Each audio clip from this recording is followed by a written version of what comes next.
freaking first cut. Golly.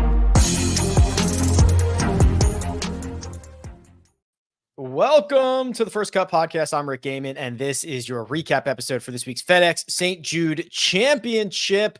Joining me to break it all down, Greg DuCharme is here. Greg, good to see you. Boys, what a week. I did not expect this. I did expect the drama on the bubble, on the FedEx Cup playoff bubble for getting into the BMW. We had plenty of that. I did not expect the drama we had at the top of the leaderboard. But boy, it made this tournament a whole lot more compelling. Drama on both ends all week long. Patrick McDonald is here, and I apologize. We were a little bit late. I had to do HQ. We were dealing with a Patrick technical issue. All he did was put a sweater on, and it seemed like it fixed it. We're like, hey, switch this on, switch this off. No. You put that sweater on, Patrick, and it worked itself out. Yes, I'm a man of many talents. I guess the technical side is one of them. Let me just say I'm glad this podcast has never said anything bad about the FedEx Cup playoffs. It always seems to produce some drama. And I'm just happy we are on the correct side of history once again. Once again, we are. Kyle Porter will join us when he is finished on HQ. I think he has one more segment to do, and then we will welcome him in. We have a lot to talk about, and we are going to jump right into it with the sad sacks, and that starts down at the bottom. Jordan Spieth, another 2-over round. This one is 72. He finishes T68, and Patrick, according to him, he will be getting surgery ASAP.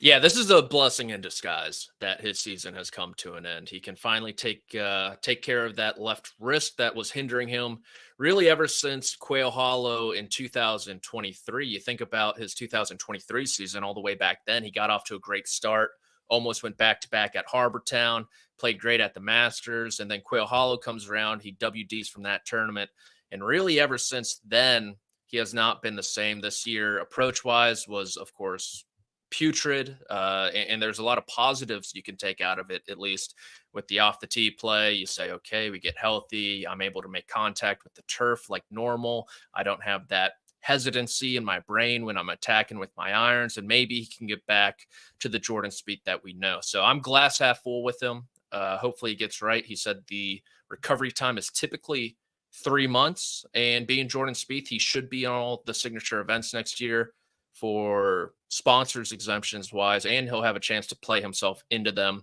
by climbing inside the top 30 in the world. So yeah, all on the up and up for Jordan Spieth, even though it's a bad 2024. If you're a celebrity or an athlete, can you jump the line, so to speak? Like, could he get surgery tomorrow if he wanted to? Like, if I went to the doctor right now and I needed surgery, I don't know how long it would take to get, like maybe a couple weeks or something like that. Could he get on the schedule tomorrow? Yes. Like I don't know if you guys have watched Tokyo Vice on HBO. Pretty good show. I'd recommend it. And one of the storylines there was Tozawa, a Japanese gangster, jumped the liver transplant line from Japan to Missouri. So I figure Jordan Spieth could have a similar type of jump. Those do sound very similar. Okay, good to know. So it seems like he'll be getting that taken care of as quickly as possible. That was a bullish outlook, and I actually agree with it, from Patrick in regards to Jordan Spieth. Greg, I want to get your outlook on one Rory McIlroy, who, if you didn't watch PGA Tour Live, you might not have seen a single shot Rory McIlroy hit this week, because after opening up with a 68, he shot a 73, 74, 74. On the statistical side of things, he finished 65th in a field of 70 off the tee. I haven't looked yet because I was scared. It is probably his worst driving week of his career. He lost another 3 on approach. He lost nearly 8 with the putter. Greg, this is disaster stuff. It's total disaster. Total disaster. He was very clearly fighting it. We saw some really big left misses and some really big right misses, and he seemed to be really frustrated by it. Seemed not to have the ability to solve it. I think it affected some of the decisions that he made. I think he got over aggressive at times when he normally wouldn't if he were in contention. Couple balls in the water, as you can imagine. He hit it on Friday, I think it was, left of the water on 18. Left. I mean, it's one. like we saw Nick Dunlap hit it right of the water on 12. Rory hit it left of the water on 18. The amount of hook that has to be on that shot is incredible. So there's a lot of curve on his golf ball right now, and there is no confidence on the greens. I can't get over it. He lost 6 strokes this weekend on the putting green. On greens that are not, they're subtle. They're not that difficult. You know, it's not like you're going to putt it off the green on a couple of occasions. They're like what you putt on at home at the Bears Club. It's very similar to that.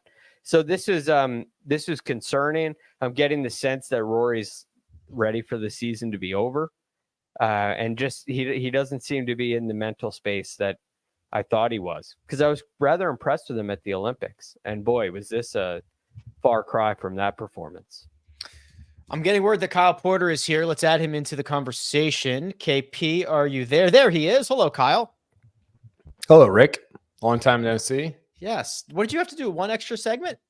Yeah, well, I had to do some stuff for tomorrow. They were taping some stuff for tomorrow morning. Oh, the magic of television. They will run that tomorrow morning. Okay. Well, perfect timing, because Greg has just offered up potential fatigue for Rory McIlroy at this point in the year. I'm not sure, or I could disagree with that. It was not a good week for Rory. No, obviously. It's been, I would say, weird since the US Open. I mean, we have 3 events now: Open, Olympics, and this. Is that right? Am I missing? Oh, Scottish. Yeah. What did he do at the Scottish? He was 5-4. Top 5. Okay. So maybe a little better than it wasn't in. I was just thinking of those other 3. I don't know. I mean, I think next week's telling. Rory very rarely has back-to-back bad weeks. So I think next week will be interesting. If it's bad again, then I would probably lean toward what Greg is saying. But I don't know. Who doesn't want the season to be over at this point? It's just such a weird, I don't want to go down a FedEx Cup rabbit hole, but it's such a weird thing where it's like everything leads up to the Open, and then, oh yeah, we've still got the playoffs. It's just it's a weird thing. And I think that's a conversation to have around Scotty and Xander and everything that's going to go on over the next 2 weeks. There was some good play that came this morning, particularly from Eric Cole, a 7 under 63, but it was not without a little bit of drama at the end here, Patrick, because while Eric Cole was in fuego, he towed one into the water on 18 and then made an all-world bogey to shoot that 63 and jump from outside the top 50 before the week started to inside at 46th. Awesome to see that out of the reigning PGA Tour rookie of the year. When it matters the most, he gets up and down, like you said, holds a really nice putt from just beyond pin high, kind of similar to that Zalatoris line almost from a couple years ago. And yeah, those two, he was with Cam Davis. They were just throwing up all over themselves on 18. Davis hit one in the water, his second shot, which he's like a perpetual bubble boy, it seems like, Cam Davis, which he should not be with his talent. And so Cole got the good end of the draw with his bogey. Davis didn't with his double bogey. And yeah, good for him. Maybe he can take a couple of weeks off this fall, but I doubt he'll do that. He'll still be around in the FedEx Cup fall, I bet. The good news is Cam Davis did get in. Both those guys did. Oh, he did? Yes. Both guys got in. The bubble boy was Wow. young Tom Kim, who finished yeah. 51st. And that came down to basically the last shot of the tournament, because Nick Dunlap had to make par on the 72nd hole to get himself in, which knocks out Tom Kim. If he would have made bogey, it would have flip-flopped. Kim would have gotten in. So that's how that all Kim went full on satanic worship, going 666 there at the end. Yeah, that Greg. So we were just on HQ and they asked us what our most disappointing kind of missed top 50 guy was. And mine was Tom Kim, who stood on the 16th tee with a multiple shot cushion to get himself into the top 50. I thought that he was trending in the right direction. This year, he makes a bogey on 16, a double on 17, a double on 18. As Patrick points out, that's a 666. And that is a missed top 50. Yes, incredibly disappointing. You know, and especially especially 16 and 17, where there's no water involved, right? You hit it in the bunker at 16 and 2. You're thinking you're going to make a birdie, and you walk away with bogey, leaves it in the bunker, then can't get it up and down from there. 17 just misses the green to the right, unable to get it on the green, unable to get up and down on the next one. This is nightmare stuff. You're right there, and you just can't get it in. You can't get it in the hole. And then, of course, you hit it in the water. Now, 18 is totally different because you can't just play it out to the right. Yeah. Hit something that doesn't get to those fairway bunkers. You can't take a conservative approach. Now you got to challenge it because you just went 6-6 and you hit it in the water and make another 6 as a result. So this is extremely disappointing. It felt like Tom Kim was getting really close to playing some really good golf, and the season just it ends rather abruptly.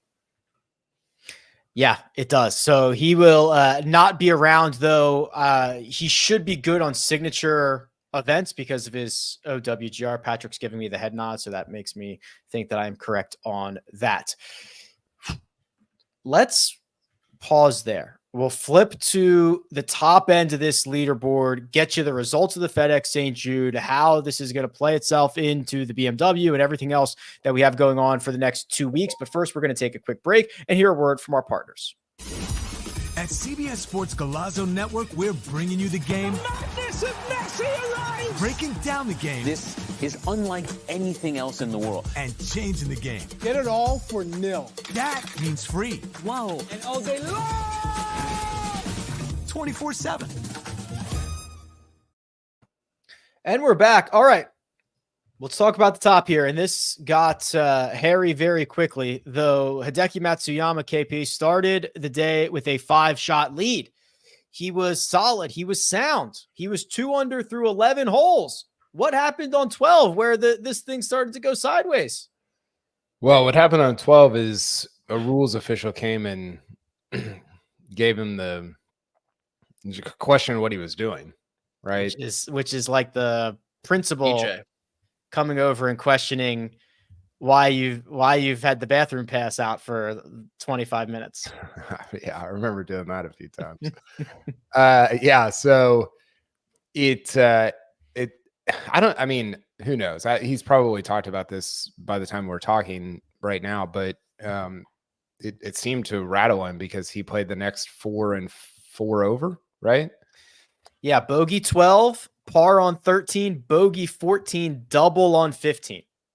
And we're talking about somebody that looked in pretty much complete control. Now, the one thing I will say is I think this is sometimes what it can look like when Hideki didn't lead the field from tee to green. He was really good, but he wasn't the best player in the field. He did it by putting his, you've probably got the numbers on it, Rick. It had to be one of the best putting weeks he's ever had. Yeah, it was basically his best putting week ever, or his second best putting week ever before the round started, and he picked up more. So it finished at 8.2. I'll get the final number, but okay. I'm sure it was probably the best he ever had. So I think because of that profile, it can sometimes now I think the pressure got to him, but I think it can look a little like this is getting bumpier than it appeared to be because he was saving a lot of stuff like throughout the week leading into today. So I don't know. I think on HQ, I said this to you, Rick. I was so impressed by it. It looks not that difficult to do to sort of mentally turn things around when you're watching on TV. We've all been in like not that position, but in positions where we have rounds going sideways and you can't get out of the mental tailspin. It's really, really hard to do. And I suspect it's 10x that when you're at a big time PGA Tour event like that with so much on the line. And so I was just really impressed by his ability to kind of lock in and say, listen, this is why I have a 4-stroke lead. This is why I have a 5-stroke lead. There's plenty of time. And to go out and birdie the last 2, I know 18 was the toughest hole of the day. 17, it seemed like everybody was in that right bunker and, hitting it over the pin, it just kind of all over the place. So I was really impressed with him mentally, even more so than physically down the stretch. Yeah, 17 and 18 were two of the three hardest holes. 18 was the most difficult hole of the day. And Greg, that is true. Hideki was able to right the ship. I mean, there was a moment he wasn't even tied for the lead. He had lost his lead. Viktor Hovland became the outright leader for a small stretch there on Sunday afternoon. So that is how far Hideki Matsuyama fell. He does birdie 17. He doesn't need it, but he birdies 18 to go back to a two-shot victory. If you just watched, Little League baseball all day today, and you got the notification Hideki Matsuyama won. Yeah, of course he did. Well, didn't feel like that, but he did get the job done. No, it's very interesting. And now he said in his post-round interview with Todd Lewis that the rules situation didn't bother him because he knew he didn't do anything wrong. But I do find that timing to be very suspect. Very suspect, right? The guy who's running away with it, playing near perfect golf, is all of a sudden playing a stretch 4 over through 4. That's very shocking. And then not making birdie at the par 5 16th as well, hitting kind of a poor chip shot. Right. So that's another moment where things are moving fast. He tried to bump it up there to that front pin, and it stays short of the green. Then he's got a putt from off the green. Then he makes a 25-footer at 17, which is huge. And then on 18, he draws it up the left side of off the tee. Right. He takes it down the left side of the fairway with water all up and down the left, and then hits it left of the flag. He hit it to 6 feet, and it was left of the flag. I couldn't believe how aggressive he was on 18. But to seal it off with back-to-back birdies, it's, this is not something that we see very often. We see guys give up leads. Normally, when the wheels start spinning like this and the lead is lost, it never comes back. So I can't give him enough credit for putting it together that quickly. Because there wasn't a whole lot of time. Like, if you include 16 when things are moving fast, you get 2 holes, and he takes advantage of both of them. Just incredible. How I haven't played like competitive tournament golf. How much harder is that in that? I'm not asking you to put yourself in a PGA Tour situation, but how hard is it during a competition like that to? Because I know it's hard for me, even just like on my own during a round. How much harder during a competitive round like that? Well, it's extremely difficult. It's a little bit easier if it's a bad tee shot at number 1, right? You get off to a bad start. You feel like you have a whole lot more time.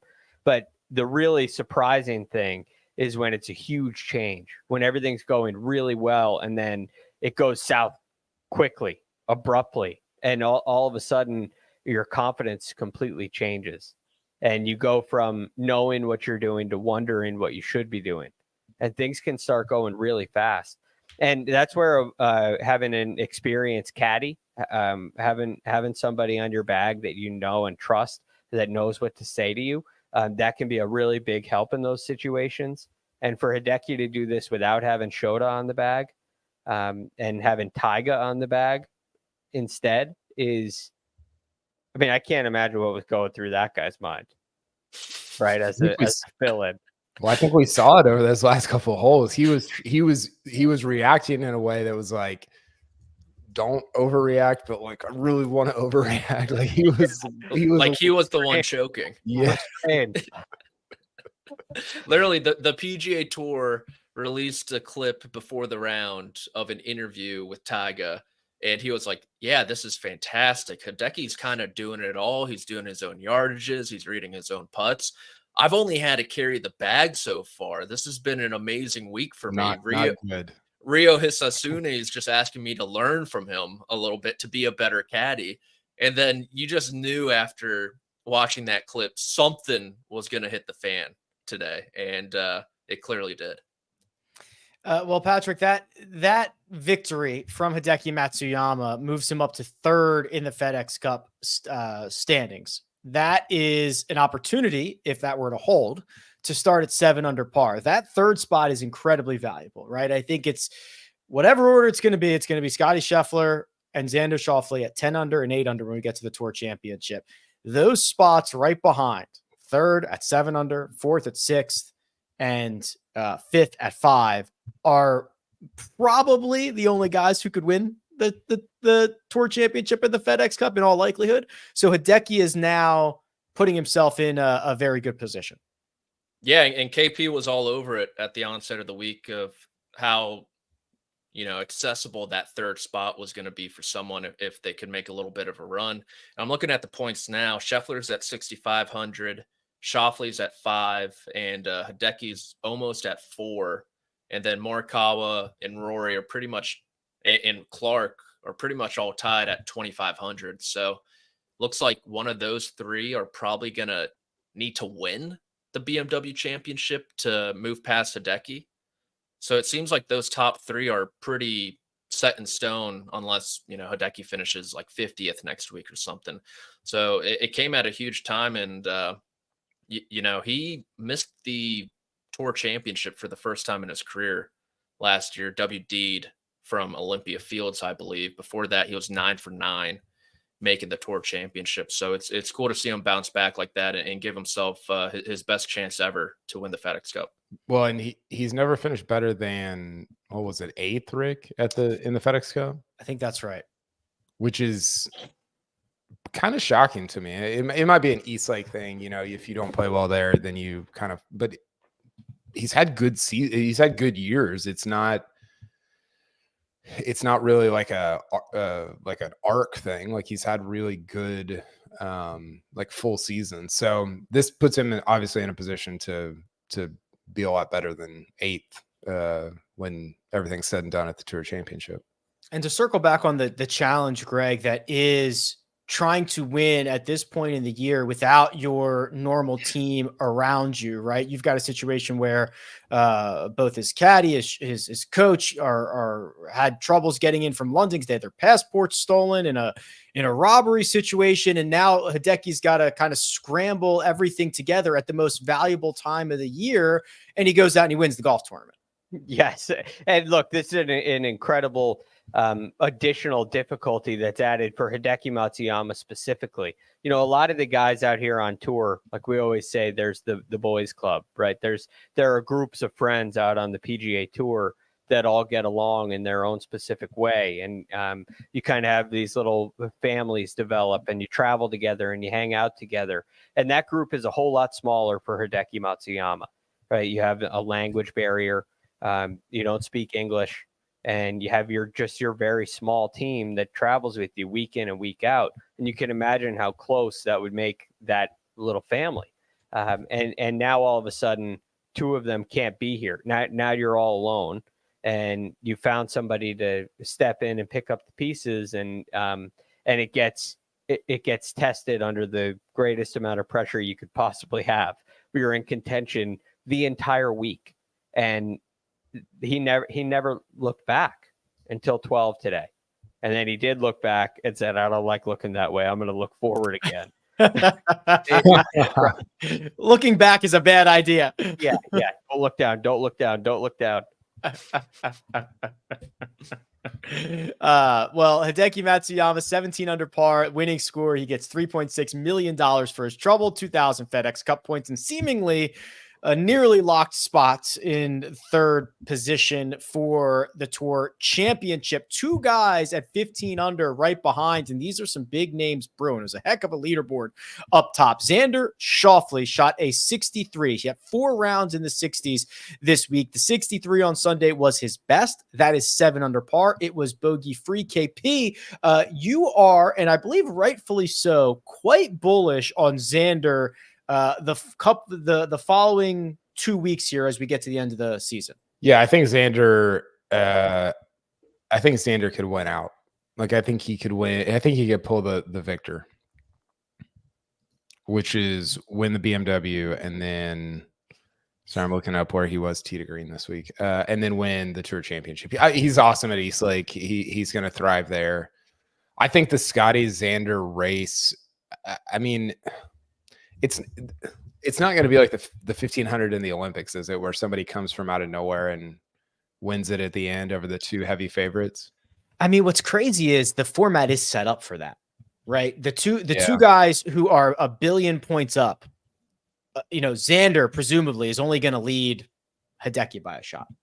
Yeah, well, it's like the it would be like if the 1500 made the top two guys just wait for the final lap. Yes. Right? Like you guys got to wait here. Let those guys catch up. We'll tell you when to go. And then you can run the final lap. So yes, but also it's just, I think Xander is sort of he seems like the bar that you have to jump over because of how good he is at Eastlake. I mean, he's just automatic there with how he's playing right now and how well he's played at that golf course in the past. So I don't know what it is, man. Scotty and the playoffs have not, for whatever reason, I mean, obviously he's playing great golf. It's not like he's playing poorly, but just over the last couple of years, he was kind of frustrated last year and just seemed like he was trying to get it over the finish line. He came into this year like, this isn't a season-long race, which he's right. I don't disagree with that, but there's just kind of a weird vibe around Scotty in the playoffs. I think that doesn't mean he's not going to win the FedEx Cup. It doesn't mean he's not going to win the BMW. We have no idea what's going to happen. I just feel I actually feel more confident with Xander right now, which might sound crazy or seem crazy, but that's just kind of where I'm at.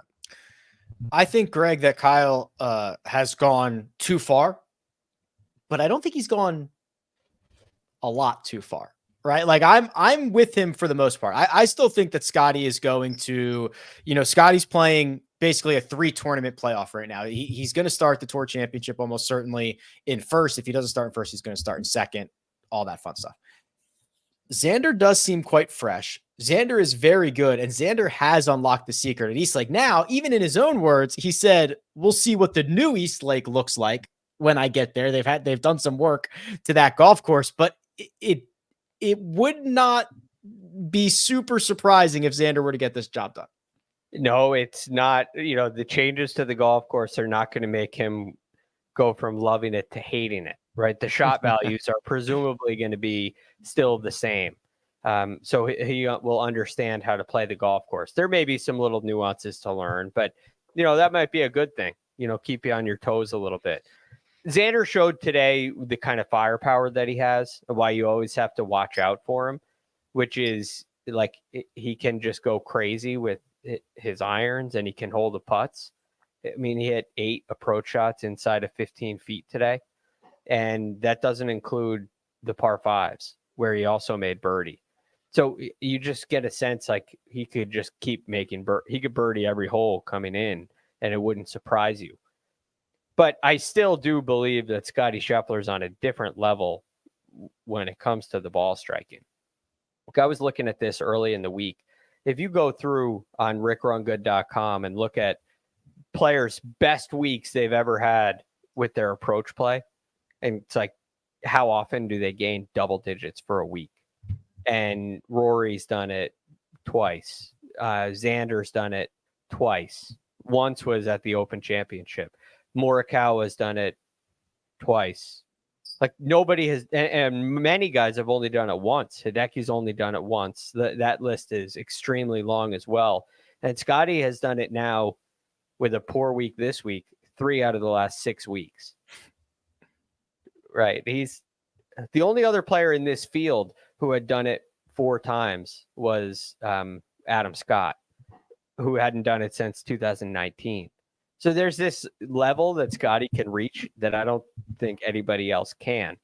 Even as good as Xander is with his ball striking, and I know there's an edge to the putting, but it's not a match play situation. Just so Scotty gets so much out of his long game. I mean, I thought he played pretty poorly today. You sound like you're trying to talk yourself into Scotty. This is sort of my point. This is Scotty. I'm not trying to talk myself into him. I'm holding. If Xander drives the ball like he did today, the next 2 weeks, I'm with KP. I think he'll win both events.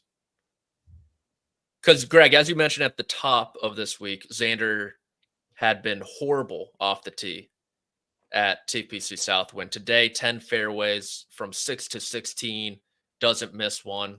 I thought it was interesting at the Olympics, that final round. He kind of mentioned how he reverted back to some old swing habits where he'd miss right a lot, kind of like we saw at the Players Championship down the stretch. And we saw the right miss a ton early in the week, but today it was really on a string. And once you give Xander Schauffele the ball in the fairway with his putting and with his approach play, you get a 63 like today. So you couple that with what he's done at East Lake, I think it's tough. But it's Scotty. I agree. It's Scotty, Gap, Xander, Gap, whoever wants to be third, with Rory McIlroy kind of playing in the sandbox right now. So I do agree with you in that regard, Greg. But with East Lake and his history there, it's tough to overlook. I understand. It's early. It's not even early in the week. It's the previous week. But I was looking at Castle Rock, and I think Xander's a really good fit for Castle Rock. Yeah, that's what I'm saying. Really good, which is scary stuff. Scotty too. Yeah, well, I guess it's both a given that both of these guys are really good fits at every place. But the Xander is a very underrated driver. That's like, I don't think people realize how long he has got. He's so long. Yeah, this is Scotty. This is stupid. This is Scotty's season. But here's my take, Rick, and I sort of alluded to this. I think Scotty thinks the playoffs are dumb. I know he thinks they're dumb because he basically told us that. And so I think it's just really hard to. I don't think he cares about the 25 mil. I mean, like, I think he cares about it, but I not to the same degree that maybe some of the other guys do. And I just think it's really hard to be emotionally and mentally committed to something that you sort of think is like stupid. And I think that's a little bit of what I'm feeling with him, of just the vibe of Scotty and the playoffs just feels a little weird. Doesn't mean he's not going to play well. He played awesome this week, but it just, I don't know. There's something going on there. What do you think came first? Him thinking the playoffs were dumb, or him choking in 22 and then not converting in 23 again? Well, it's a good question. I believe, and somebody correct me if I'm wrong, he said something last year that was like he said, I'm just trying to finish out the season. Yeah, which made it seem like he was exhausted. Yes. And that what I think one of your points is, KP, that by the time he gets to the Open Championship, he sees that as the finish line. Yeah. And it is now like 2 years in a row, we're getting this like, well, maybe a little indifference to the FedEx Cup playoffs. And that's before, he lost one of them, to get back to your question, Patrick. Yeah. I wonder if it's any different. It's probably not, just given how he's handled things in the past, if he won in 22. Yeah, could be. That was a bad loss. I remember him saying after he lost to Rory, I went home and I was sad for like, I don't know how, like a week or whatever. And I thought that was such an interesting word to say. Like, I was sad. But it was like, he should have won that event. Yeah. Tied with Xander at 15 under par is Viktor Hovland. And his final 3 rounds were 63, 66, 66, in which he was top 5 in the week off the tee, top 5 on approach, and 12th in putting. Greg, are you ready to declare Viktor Hovland back, or do you need to see more? No, I think I think you need to see a little more to declare him back. I mean, we got this in the PGA Championship this year, right? We know he's talented. So if he gets a swing thought or a feel that works, we know he can take that and run with it like he did this week. And I thought his performance was phenomenal. So I'm not taking anything away from what he did. He looked so comfortable. He looked so aggressive. He looked back, but he also did at the PGA Championship. So that's just the one thing that's kind of holding me back a little bit. I think also from last year, you see the shot on 17 from the bunker. I don't think that was that difficult of a bunker shot. And I think kind of exposed a little bit of a weakness that's still there. It's not the most important. The most important thing for him is his golf swing, right? If he feels confident with his ball striking, he can play. He can contend in any tournament with a bad short game, right? He's won with a short game, saying afterwards it stinks. So it sucks. I think he might say it stinks too. It wouldn't surprise me if he said that in the future. But you're right. He said sucks. So I'm not ready to say that he's back, but this is a huge step in the right direction. And boy, he jumps up to 16th in the FedEx Cup standings. You sneak your way into that 500 mark. Yeah, you got the opportunity for magic. There is absolutely life for this guy. Yeah, the quadrupling of the points makes certainly anything possible here. Patrick, really good week. These guys are right. We saw this at the PGA Championship. Everybody, and when I say everybody, I'm talking about myself, got the warm and fuzzies. I was singing the Nordic national anthem to put myself to sleep, but that was months ago. We've got to see more, I suppose. Yeah, I think the big positive for me was the last 3 rounds. He made a combined 3 bogeys. That includes going bogey free on Saturday. Today, the 2 bogeys came on par 3s. He kind of missed a shorty on 4, and then not both par 3s, but 17 as well. Like Greg said, I totally agree that bunker shot should not settle 20-ish feet from the pin. That's just not a good shot. That's where his big deficiency came out, ranking second to last. Shout out to Paul Barjon in strokes gained around the green this season. So I think limiting the mistakes is a huge positive for Viktor Hovland. He nearly accomplished a first, perhaps the biggest accomplishment ever in professional golf, holding all 3 postseason titles. I think it would have rivaled the Tiger Slam, some are saying, not me, but some are. And unfortunately, it looks like the pressure got to him late on the 71st hole and the 72nd hole, where just not his best putt on that one. Yeah, let alone doing it all at the same time, holding all of them. He'd be the only guy to win all 3 playoff events in its current format. Wow. And nobody's ever won all 4. Some, like DJ's won 3 out of 4 and Rory's won 3 out of 4, but nobody's won all that they had available to them at the time. What has he not won?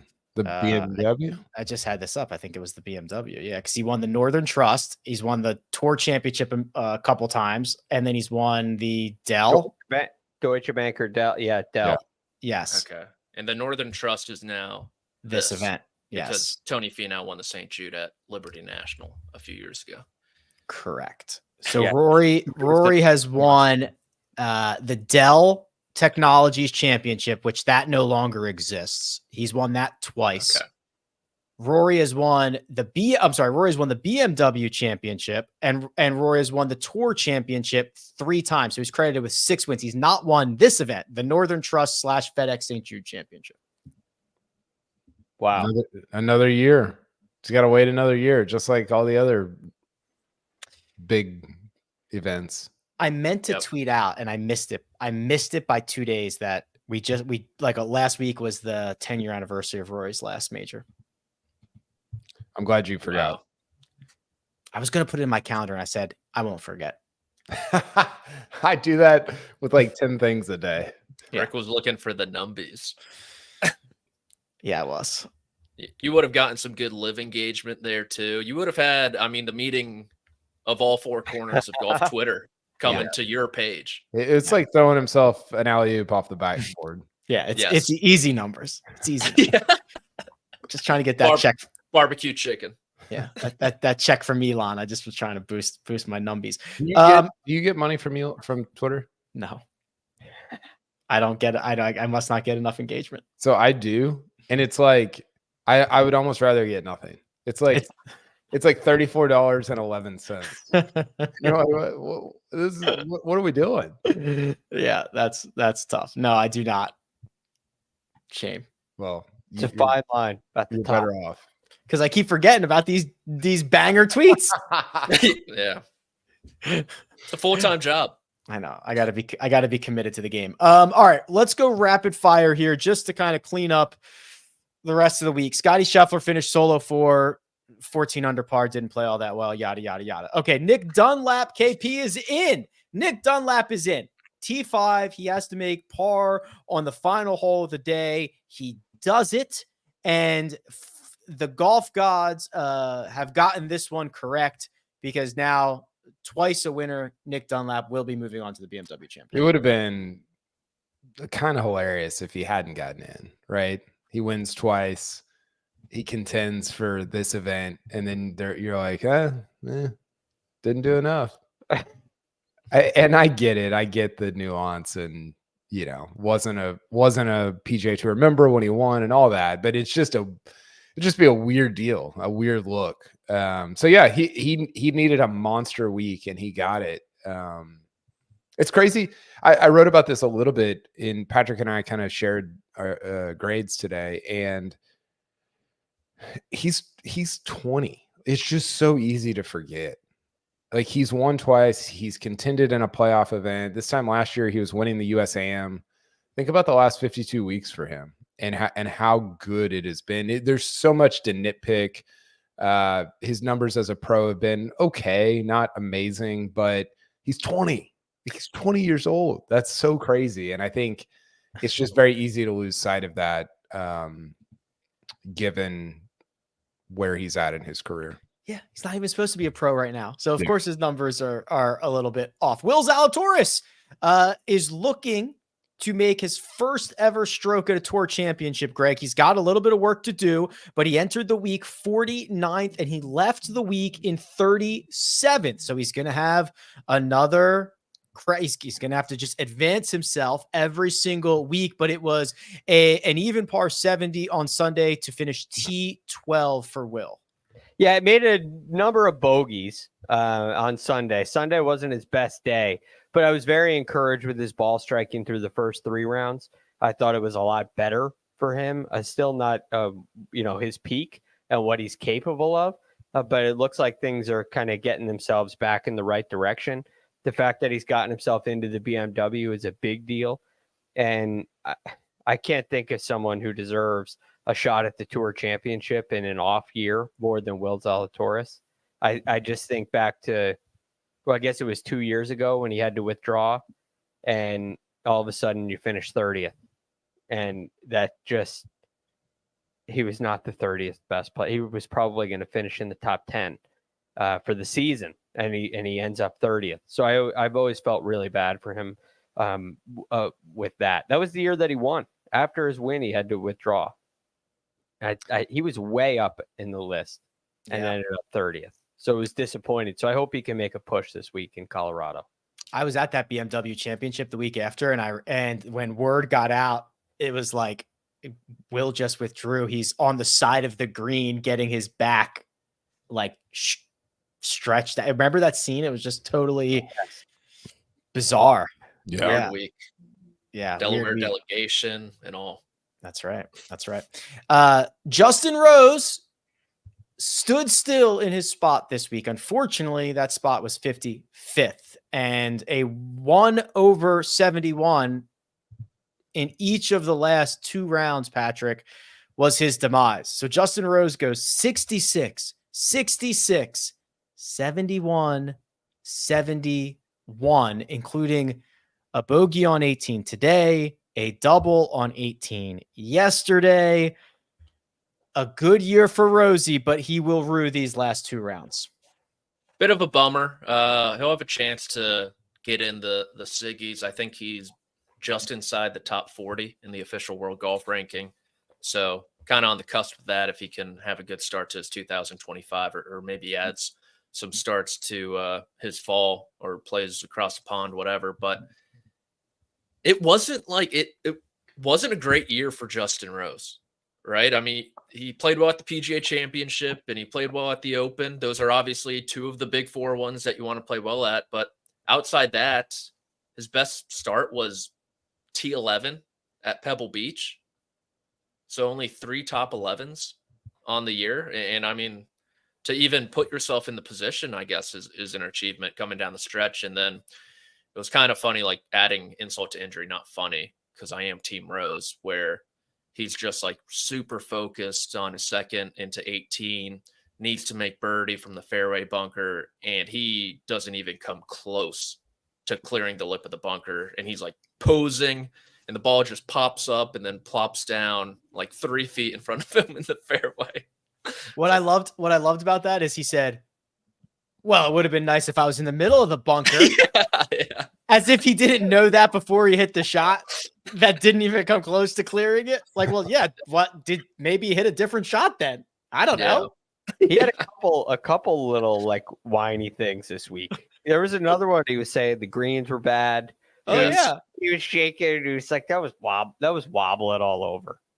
Oh, so look, it's high pressure. These guys get frustrated.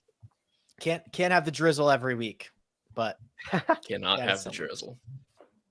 Greg Greg knows all the commercials for all the. Yeah, because I don't change the channel. Yeah, me neither.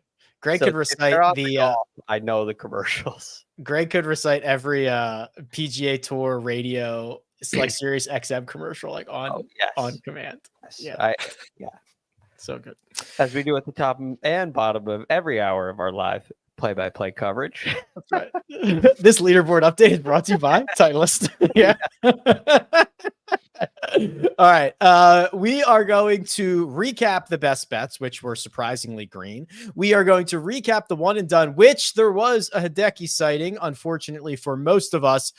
And then we are going to figure out what else to talk about. But first, we're going to take a quick break and hear a word from our partners.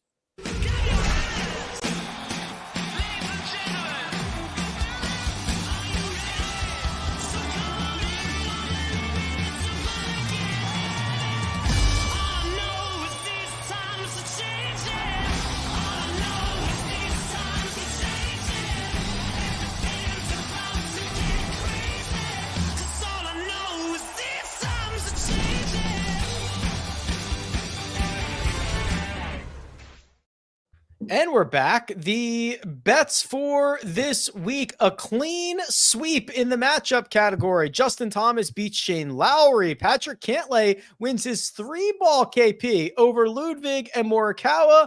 And Patrick Tommy Fleetwood does beat out Ludwig. So, KP, I'll start here with you. I questioned on Tuesday the strategy of you guys kind of picking on Ludi a bit, but it might be true. He might be running out of steam at this point.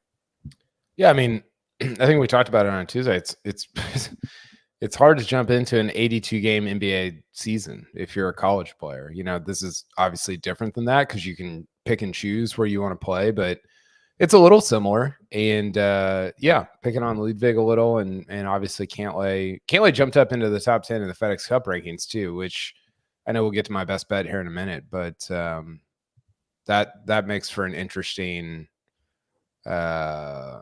We'll talk about that in a second. We will talk about that in just 1 second. Finishing positions, Sahith top 10. That did not come to fruition. Patrick, very close call on Rory McIlroy finishing inside the top 10. If you flip the leaderboard around, you got that one. You got that one right. But Eric Cole did finish inside the top 20 thanks to a splendid Sunday. So I do love to see that. And then I did cash on Hideki's outright. But boys, I screwed this up. I could have gone for the perfect. It was right there. I didn't even give myself a chance at. I should have picked Brooks as my other outright. I mean, knowing you probably would have picked Brooks too. It's an own goal. Knowing me, I definitely would have picked Brooks. Yes. This is our chance in this hypothetical situation. Well, if it makes you feel any better, I lost my best bet anyway. So that it would not have been a perfect day. It was Scheffler to finish bogey free in round 1. He made an ugly bogey out of a bunker. Scotty Scheffler did not win for Patrick, but the wager that is outstanding in terms of not finished as opposed to great, although it might end up being great, is Kyle's Patrick Cantlay to win the FedEx Cup at 50. That is 5-0 to 1 with his finish this week. KP, this is what you were referring to. He moves up from 11th to 9th in the FedEx Cup standings. Yeah, so I mean, I really need him to win next week or come close to it, because he's I've got the numbers right here. He is 1780 in points. So Okay. to get to, let's say he's got to be inside the top 5, right? Yeah. Can we say that? No, Okay. he's got 2000. I'm sorry. He has 2016. Yeah. I was looking at his pre-tournament. He's like 600 behind Yeah. Morikawa. He needs like 600 points. Which is what, third, fourth, something like that. I think Hovland got close to Xander and Hovland for T2 got 980 each. Okay. So we need a top 4 finish out of Cantlay. And then it's, he won't be 50-1. I mean, he might not win it, but he'll be a lot shorter than 50-1. he is the BMW boy too. This one's just hanging out. Or next week, are you going to re-up on this? Well, I basically just am trying to keep the red off my card there, Greg. So I'm just kicking the can down the road. Yeah, we've let him. We've got no rules here. My 50 next week. I'm gonna pick the Chiefs to win the Super Bowl, right? And just kick the can down the road as We've done it long as before. possible. We've done. Yeah. I mean, I had NCAA picks at one point. It is true. There's really no rules. I had a draft prop that hit, mind you, at one stage as well. It did. We'll button up the season in February after the Super Bowl. Yes. Patrick, you need to pick the team event for Live. Oh, I mean, dude, do not get me started on the Rippers today. Just a complete. We want to talk about Hideki almost gagging. Oh, just smash them at the end there. Coke rack making it from everywhere. The gooch was loose. Brooks doing his thing, and then we have Matt Jones doing like hopscotch on the green, making bogeys. Lucas Herbert. It was a disaster down the stretch for us. But another second place. Leash made a run. Yeah, I think he had an appendicitis before UK, which I mean, no one was talking about. I mean, big time comeback story there. Yeah. We need to do something about Matt Jones, I think. That one, like Smash one, I think the bigger story, perhaps the biggest story to come out of the week is, is Graham McDowell a bad teammate? Smash wins once he gets suspended. Wow. Gotta look who took his place? John Catlin, who was a crusher for a couple weeks with Charles Howe III out. What's Callie Samuja doing? I believe he might be in the relegation zone. If I had to guess. This has been your Live update. Live under. I was just gonna let him go. You know, this has been your Live Minute. Golf, but faster. You know, it's like, what can you talk about for 30 minutes without any preparation? Just like Patrick on like the team dynamics of Live and. Yeah. Is the triple captaincy really a hindrance to the Majestics? I mean, many people are saying if you have 3 captains, you don't have any. I want to talk about Blandy. Blandy was out of his mind today. Yes, that dude found the fountain of youth. Yeah, he's like the 7th best player in the world right now. It was about to be a conversation amongst the Writers Golf Association. Scheffler, Schauffele, Blandy for Player of the Year. What was that? The Writers Golf Association? Yeah, what is it called? Is it the WGA? Something like that? No, that's the Western Golf Association. I got BMW on my mind. I think it's the Golf Writers Association of America. It's the GWAA. Yeah, well, I don't pay $100 to join that. So Blandy's 56 on Data Golf right now. Ahead of Minwoo Lee, Jordan Spieth, Keith Mitchell, Bob Mack. This is crazy. Hasn't he won 2 senior majors this year? I think so. Yeah. Is there optimism in the streets for Anthony Kim, who just had his best Live Golf finish of the year? 36th, Patrick. 36th. That's the best finish he's had. Optimism in the streets. I don't know, but I see that guy. He's got Twitter fingers, which he's got. I do he's respect. Got thoughts. Hashtag. He'll like tweet about some like conspiracy theory or something, and then just be like hashtag girl dad, which You got to respect it, honestly. I like when he Just- fires. Committed. I like when he fires off anything. Then he's like, "Oh, what? A guy can't have an opinion? Are we not all allowed to have our opinions?" Like, okay, all right, guy. I mean, I'm just glad he's active. We need more of these guys to be active. Yeah, he's not letting a manager run his social media. No. It's sick. Yeah.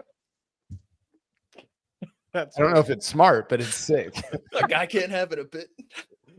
Oh, I guess we got different opinions, and everybody's got their own opinion. Okay, buddy. One and done. For everyone being guaranteed money, we got a pretty measly amount. Kyle went with Sahith and got 56 G's. Cool. I went with Corey Connors and got 47,000. I blame Patrick because he also went with Corey. What happened to our boy? Every time I swear he was 1 under from hole 1 to hole 72. Every time I clicked his name, he was 1 under. I didn't between my top 10 pick, my outrights, and my one and done. I did not see a single golf shot from any of them over the weekend, which is never a good sign. No. So I couldn't tell you what happened to Corey Connors, Rick. Stinks. Mark had Russell Henley, 130K. Greg, you had Justin Thomas, 130,000, and you were smitten with your position before the week started. Yeah. Look, this was playoff time. I'm limping into the playoffs. Limping through the first round. This was not a great performance.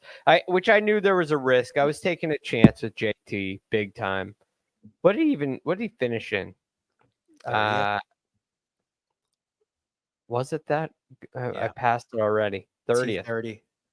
T30. Yeah, I was very happy after his first round. I thought we were going to see a little more. Never transpired.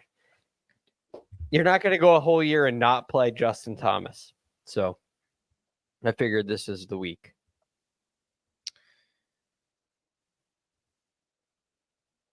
Bad news for you, Greg, is that Hideki Matsuyama was the most popular selection in the pool. Yeah. Seriously? It was only 5%, but we're at that point where 5% is the most popular. Yeah. Ooh, That's surprising. I think sucks. I think that, yeah, I mean, I don't know. Josh had him. 3.6 million for the producer, and Josh has now solidified his spot clear of the basement, I believe. Although, what did we decide? For the Tour Championship? We're 10xing the $75 million bonus. We should do it like Yeah. 750 million. Wait, isn't it 100 million? Is it 100 this year? What's first? 25? I think we just play 100% of what they're shelling out. I think we can all agree. Majority rules here. I think we should do it like Jeopardy, where you can just wager as much as you want. That would be. Oh, and you lose that amount somehow? Yeah. Okay. I mean, I don't even know what the rest of the rules are, but I love it. I'd like to make it a true daily double. The problem with Patrick's idea of using 100% is I'm going to be rolling out Kelly Samuja. Yeah. Hopefully you have somebody in the field. Yeah, which I'm not sure that I do. Josh believes we're doing 20%. I think that sounds right. Yeah, we did this. We went through this exercise a couple episodes ago. Did we write it down? Is that what we decided? 20%? I think Josh actually went into the Run Your Pool system and changed it on cam. Sounds illegal. Yeah, I think it's to match the BMW, right? Yeah, I got a couple angry emails about that, actually. Hell yeah. That's when you know you're doing something right. That's what it should be. For the Tour Championship money, we're going to use the Live individual championship money. Folks, those aren't boos. They're just saying Samuja. Why can't I find this dang? Here we go. FedEx Cup. Where's the money? Here we go. So 20% of 25 million is 5 million. if you pick the winner? Yeah. And what did we decide? That we will use the starting strokes, I think. Yes. Okay. So then 12.5 million for second becomes 2.5 mil. Okay. Got it. All right. So 5 to first. Yeah, that's big. That's big. Next week is big. I gotta make up some ground on Greg, but I'm also like I'm eyeing the other way too. It's like Kyle's within 5 of me. I gotta get away from that. Does anybody have like Xander? Or, no one has Xander or Scotty. Imagine how you'd feel saving Rory right now. I don't feel good. Exactly. But luckily, I mean, I have Hovland and Clark. I mean, Wyndham Clark, for as much crap as he gets online, he's playing some pretty good golf. Oh yeah. Yeah, he is. Patrick, you have Rory. I've got Rory, Hovland, and Clark. So you may not play Rory McIlroy this year. Yeah. I don't think I played him last year either. How do I find who you have left? Oh no, bro? I played him at Wells Fargo last year when he came back from his hiatus and finished like. Oh, here we go. Who I have left? Yeah. How do you see who? So if you go, well, you can see who they picked. So if you go to the reports leaderboard, click year to date. Then if you click on somebody's name, you can see who they've picked. So you've used Rory, Greg. You know that, right? Yes, I used Rory at the Wells Fargo. Yeah, you got 3.6 million. That was a bad week for me. You've used Xander. I've used Xander. I've used Scotty. Let's see. Dang, you got 4.5 million out of Scotty, and you basically got the max. I know. That's why I'm here. Who do you have That's why left? I'm in this position. I think I have like Cantlay left, and I probably have Hideki. Oh God, yeah. Then you're set. I have Wyndham. Dude, you might win this. Yeah, I think you do have all those guys that you said you have. You have. Yeah, I have some. Sick, Greg. Dude, I gotta. This was Kyle. Guess how much? Remember how much we got for Scotty this year? It was like 70,000 or something. It was better than that, but it was his T10 at Riviera for 450K. Can you believe T10 is 450K for a professional golf event? No, that's crazy. Yeah, right. That's illegal, Josh. Josh you can't wishes. Do that. You can't make up memes and shove them into the show. There's a code of ethics. Do that. Like a code of ethics. That is plagiarism, pretty much. I could take you to court. Yeah, that's Patrick's version of the Vince Carter gif. I love it, Patrick. It cracks me up every time he does it. It's so funny. It's every time. It's every week. He almost won this week. Well, when he had that putt on 17, where it's basically like he goes birdie, he gets into a playoff. I thought he was going to win for sure. Yeah, and he's like does nothing, and you're like, oh, he's probably going to win. Yeah. Anything else, gents, before we get out of town? I think the PGA Tour this offseason needs to make it so amateurs, if they turn professional, can retroactively claim those FedEx Cup points. Because the Nick Dunlap situation should not have happened. Why don't they just give the amateurs the FedEx Cup points? Don't even why even retroactively, right? Just like they're not worth anything. There is a thing already, which is non-member points. So when you get special temporary status, you're collecting points, but not really, unless you win, then you get all those points. So I was very surprised that he didn't get those points. Right. So in theory, he should have gotten non-member points. He should have gotten non-member points, and then with the win, converted them to member points. Yeah, that's what I thought would happen. But I mean, look, you don't have amateurs winning every year on the PGA Tour. So it's been 30 years, and I'm sure that we just haven't looked at the rule because it's been 30 years. So maybe now's the time to revisit. They're only getting closer. I mean, Luke Clanton finished second at the John Deere. I'd be sick if there was like an exchange rate. Like you're like, I got some FedEx Cup points to turn in here. You can get this slushy machine. Yeah. It's redeemable at redeemable at any of the PGA Tour official partners. Yeah. Like you get Adobe Acrobat for life. I can't take Patrick. Patrick looks like the original Tomb Raider video game. He's in like Am I frozen? No, but Yeah, you're like kinda. less than 320. You're like in 6 pixels right now. Is it that bad? Oh yeah. Yeah, it's not good. My camera's looking like a potato. It can't be your camera. It's got to be like your internet. But I put on the quarter zip. I know somehow that didn't fix it. Yeah, Crooked. What's the weather guy's name? He probably Cantor. cut your fiber or something. Yeah. Dude, I was seeing him. I mean, I don't need to go there, but it runs deep. It runs deep. The Big crookedness. weather. Big weather. You're seeing him in your dreams or what? No, I'm seeing him at like happy hours in Charleston at night, like living it up. What's he still doing there? No, the week of. I Oh. had people send me footage of him, and it's like, dude, come on, you got to be up early tomorrow. You should not be boozing tonight on a Wednesday. First off, if he's in a town, he should be hunkered down, sleeping in his bathtub. Thank you. It's all a sham. Big weather. But I'm glad we could enlighten Don't get people. Patrick going. Anything else? Please, let's end there. Yes. We will be back next week. BMW Championship.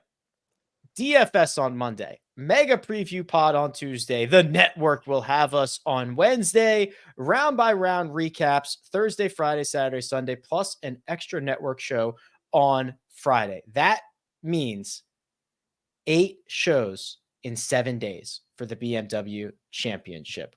So we roll on. Big thanks to producer Josh. Does all the hard work behind the scenes. Patrick McDonald.